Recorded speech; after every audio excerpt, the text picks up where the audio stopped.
Hi friends, आज हम लोग पूरे जोश के साथ प्राचीन भारत के महाजनपदों के उदय के बारे में पढ़ेंगे।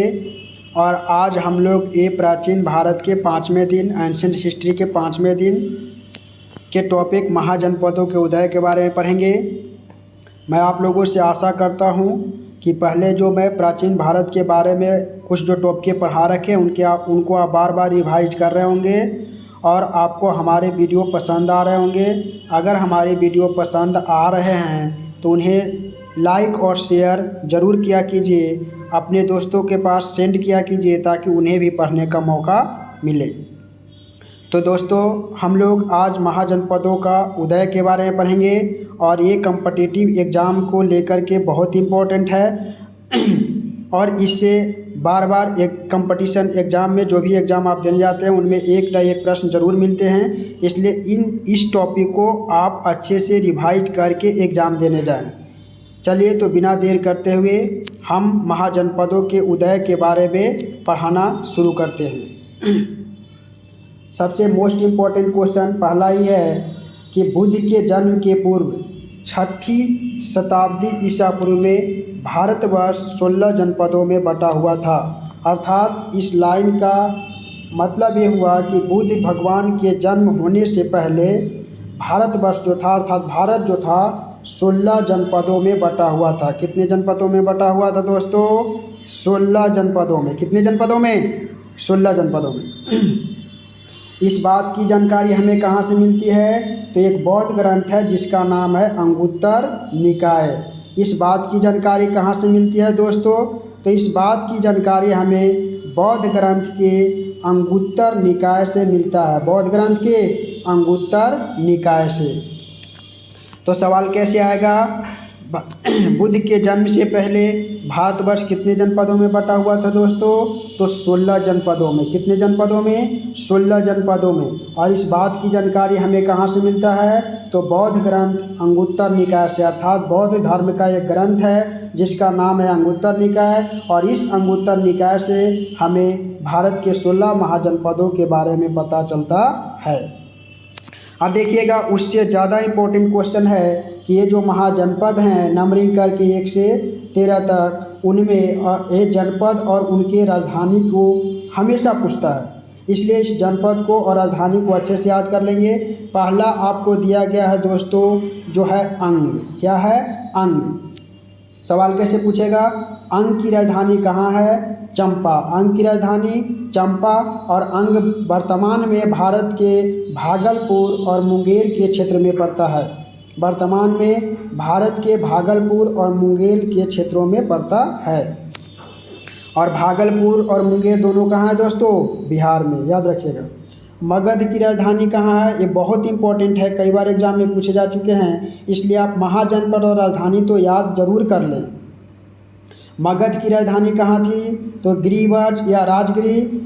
ये वर्तमान के बिहार के पटना और गया के क्षेत्र हैं दोस्तों। पटना और गया के क्षेत्र। काशी की राजधानी कहाँ थी? वाराणसी। और ये वर्तमान के उत्तर प्रदेश के वाराणसी के आसपास के क्षेत्र हैं। वत्स की राजधानी कहाँ थी दोस्तों? तो कौशाम्बी। और वत्स कहाँ पड़ता था? तो वर्तमान के इलाहाबाद के आसपास के क्षेत्रों को वत्स के नाम से जाना जाता था। सवाल कैसे आएंगे? अंग की राजधानी कहाँ है? चंपा। मगध की राजधानी कहाँ है? गिरिवर या राजगिरी। काशी की राजधानी कहाँ है? वाराणसी। वत्स की राजधानी कहाँ है? कौशाम्बी। और वज्जी की राजधानी कहाँ है दोस्तों? तो वैशाली या विदेह। और ये वर्तमान के बिहार के वैशाली, मुजफ्फरपुर एवं दरभंगा के आसपास के क्षेत्र हैं। कौशल की राजधानी कहाँ थी दोस्तों? तो श्रावस्ती। ये श्रावस्ती जो है फैजाबाद, गोंडा, बहराइच, ये उत्तर प्रदेश के क्षेत्रों में थे। अवंती की राजधानी कहाँ है दोस्तों? तो उज्जैन एवं महिष्मती। अवंती की राजधानी कहाँ है? उज्जैन एवं महिष्मती। और ये वर्तमान के मालवा के आसपास के क्षेत्र थे। मल की राजधानी कहाँ थे दोस्तों? तो कुशावती। और कुशावती कहाँ पड़ता है? कुशावती पड़ता है देवरिया, बस्ती और गोरखपुर, ये सभी उत्तर प्रदेश में हैं। पंचाल की राजधानी कहाँ है? पंचाल की राजधानी है इच्छात्र, जिसे काम्पिल्य भी कहा जाता है, और ये बरेली, बदायूं एवं फर्रुखाबाद के क्षेत्र थे। चेदी की राजधानी कहाँ थे दोस्तों? तो शक्तिमती। चेदी की राजधानी कहाँ थे? शक्तिमती। और चेदी वर्तमान में बुंदेलखंड, जो उत्तर प्रदेश में पड़ता है, उनके क्षेत्र थे दोस्तों। चेदी कहाँ के क्षेत्र थे? तो बुंदेलखंड के, और बुंदेलखंड कहाँ पड़ता है? उत्तर प्रदेश में।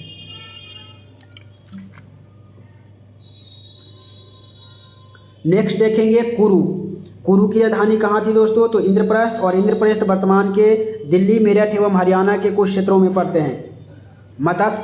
मत्स्य की राजधानी कहाँ थी दोस्तों? विराटनगर, और विराटनगर कहाँ पड़ता है? जयपुर, अलवर, भरतपुर के क्षेत्र के मतलब ये सभी क्षेत्र विराटनगर के नाम से जाना जाता था।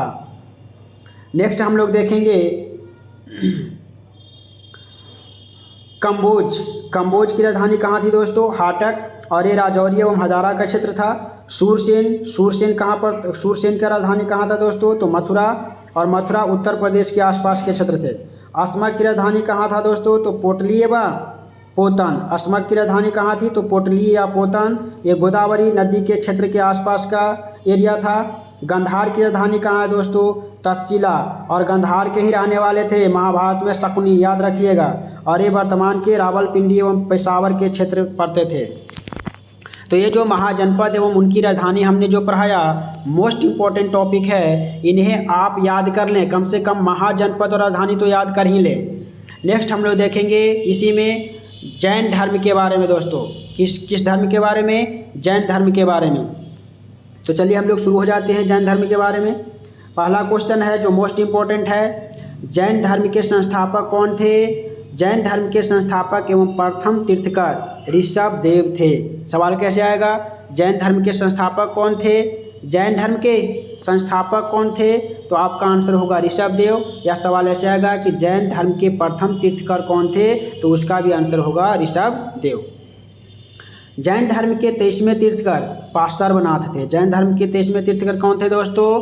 पार्श्वनाथ, जो काशी के इक्ष्वाकु वंशीय राजा अश्वसेन के पुत्र थे। जो पार्श्वनाथ थे किसके पुत्र थे? अश्वसेन के पुत्र थे।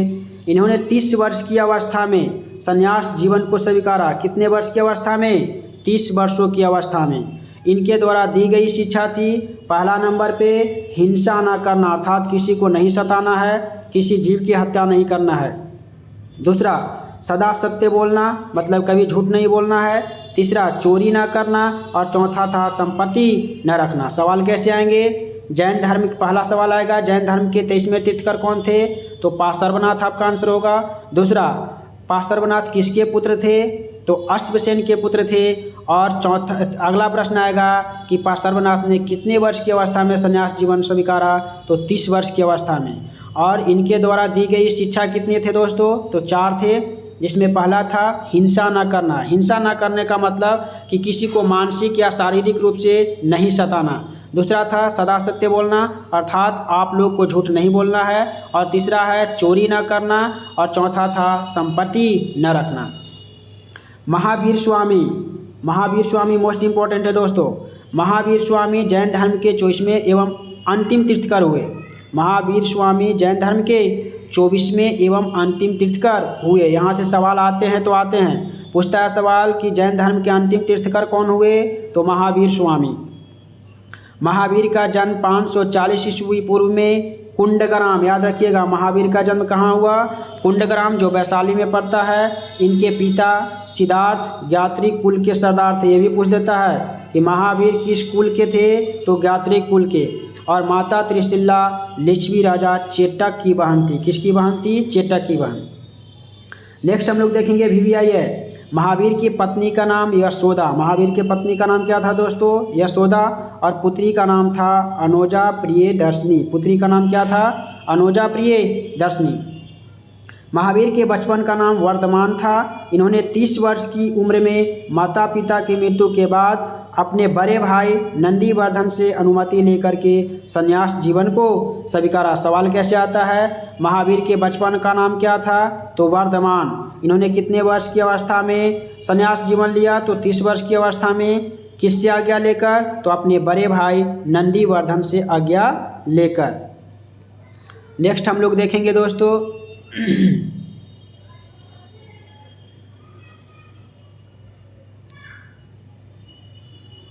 नेक्स्ट सवाल है 12 वर्षों की कठिन तपस्या के बाद, कितने वर्षों की कठिन तपस्या के बाद?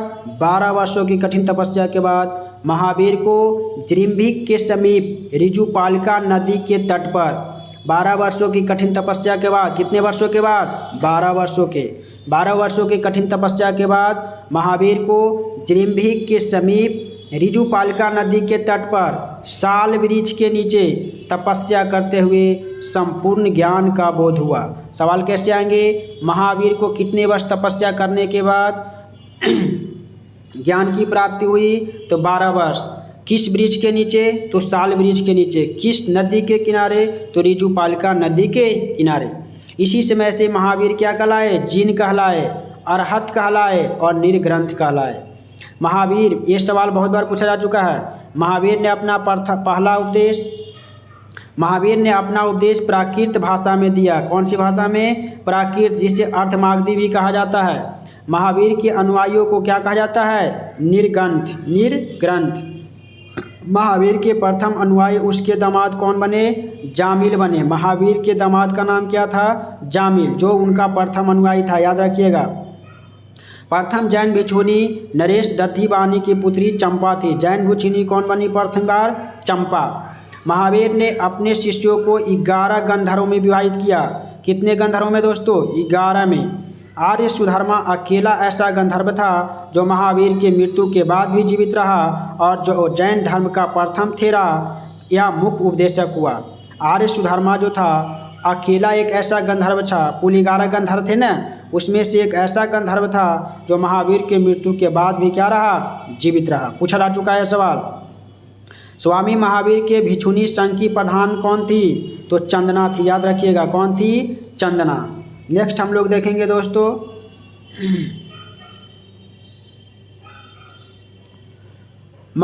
प्रमुख जैन तीर्थकर और उनके प्रतीक चिन्ह के बारे में। जैन तीर्थकर के नाम, प्रतीक चिन्ह और जैन तीर्थकर के नाम, प्रतीक चिन्ह, ये सभी जो है काफ़ी इंपॉर्टेंट है। ऋषभ देव जो थे प्रथम थे तीर्थकर और उनका प्रतीक चिन्ह क्या था? सांड था। अजितनाथ द्वितीय थे और उनका प्रतीक चिन्ह हाथी था। संभव तृतीय थे और उनका प्रतीक घोड़ा था। संत पार्श्व सप्तम थे और उनका स्वास्तिक चिन्ह था। शांति 16वां थे और उनका हिरण प्रतीक चिन्ह था। अरनाथ 18वां थे और उनका प्रतीक चिन्ह मीन था। नामी 21वें थे और इनका प्रतीक चिन्ह नीलकमल था। अरिष्ट नेमी 22वें थे और इनका प्रतीक चिन्ह शंख था। पार्श्व 23वें थे और इनका प्रतीक चिन्ह सर्प था। महावीर 24वें थे और इनका प्रतीक चिन्ह सिंह था। नोट में एक दिया गया है दोस्तों, 2 जैन तीर्थकरों ऋषभदेव एवं अरिष्ट नेमी के नामों का उल्लेख किस वेद में मिलता है? ऋग्वेद में, याद रखिएगा। 2 जैन तीर्थकर, वो जैन तीर्थकर कौन कौन है? तो एक ऋषभदेव है और एक अरिष्ट नेमी। इनका उल्लेख कहाँ मिलता है दोस्तों? ऋग्वेदों में। अरिष्ट नेमी को भगवान कृष्ण का निकट संबंधी बताया गया है, याद रखिएगा। अरिष्ट नेमी को भगवान कृष्ण का निकट संबंधी बताया गया है। नेक्स्ट हम लोग देखेंगे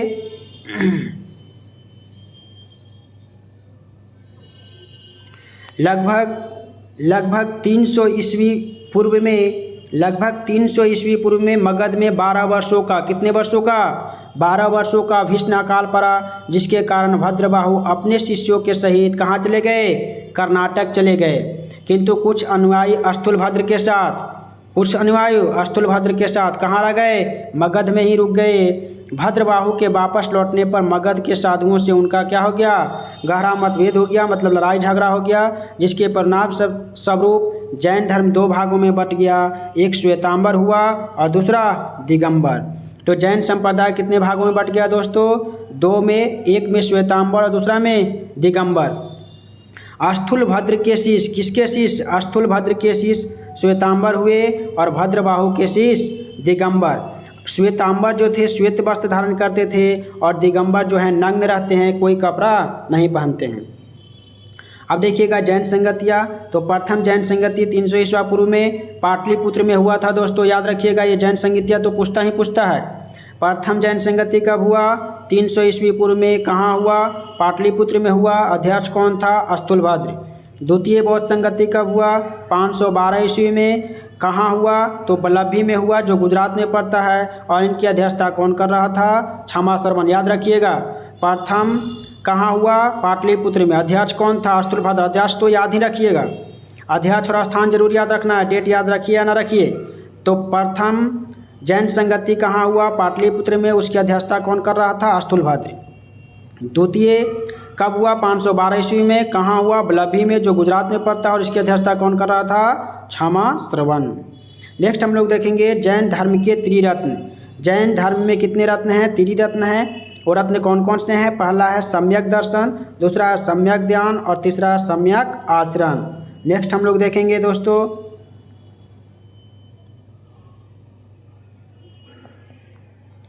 जैन धर्म के 4 वरों शिक्षा, अन्न, चिकित्सा, आवास के सिद्धांत ने इसे लोकप्रिय बनाने में मदद की। जैन धर्म में याद रखिएगा दोस्तों, जैन धर्म में ईश्वर की कोई मान्यता नहीं है। जैन धर्म में आत्मा की मान्यता है, ईश्वर की कोई मान्यता नहीं है।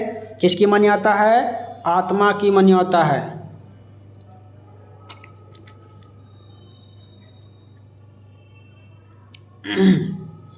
महावीर पुनर्जन्म एवं कर्मवाद में विश्वास करते थे। महावीर जो थे पुनर्जन्म एवं कर्मवाद में विश्वास करते थे। जैन धर्म के सप्तभंगी ज्ञान के अन्य नाम स्यादवाद एवं अनेकांतवाद है। नहीं पूछता उतना, ये सवाल पूछा जाता है दोस्तों। जैन धर्म ने अपने आध्यात्मिक विचारों को किस दर्शन से ग्रहण किया?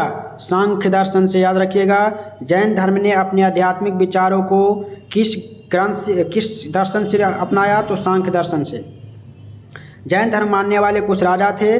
पहला उदयन, दूसरा बंद राजा, तीसरा चंद्रगुप्त मौर्य, चौथा कलिंग नरेश खारवेल, पांचवा राष्ट्रकूट, छठा राजा अमोघवर्ष और चंदेल वंश के शासक। ये सभी जैन धर्म को मानते थे। नेक्स्ट हम लोग देखेंगे मैसूर के गंग वंश के मंत्री चामुंड के प्रोत्साहन से कर्नाटक के श्रवणबेलगोला में, कहाँ में? कर्नाटक के श्रवणबेलगोला में 10वीं शताब्दी के मध्य भाग में विशाल बाहुबली की मूर्ति अर्थात गोमतेश्वर की मूर्ति का निर्माण किया गया। गोमतेश्वर की प्रतिमा कायोत्सर्ग मुद्रा में है। महावीर तपस्या की इस मुद्रा में कहता है कि महावीर तपस्या के इस मुद्रा में और अपनी चारों ओर के वातावरण से अनभिज्ञ हैं। मतलब उन्हें वातावरण के बारे में कोई जानकारी नहीं पता है। उनके पैरों में सांप लपटे हुए हैं, अर्थात उनके पैरों में कौन लपटा हुआ है? सांप। तथा चींटियों ने मिट्टी के घरौंदे बना लिए हैं। सोच लीजिए, इतना लीन है कि उनके पैर में सांप लपटे हुए हैं और चींटी उनके शरीर में घरौंदे मतलब अपना घर बना लिए हैं, फिर भी उन्हें पता नहीं है। यह मूर्ति दोस्तों 18 मीटर ऊंची है एवं एक ही चट्टान से काटकर बनाई गई है। और इस प्रकार से आपका जैन धर्म समाप्त हुआ।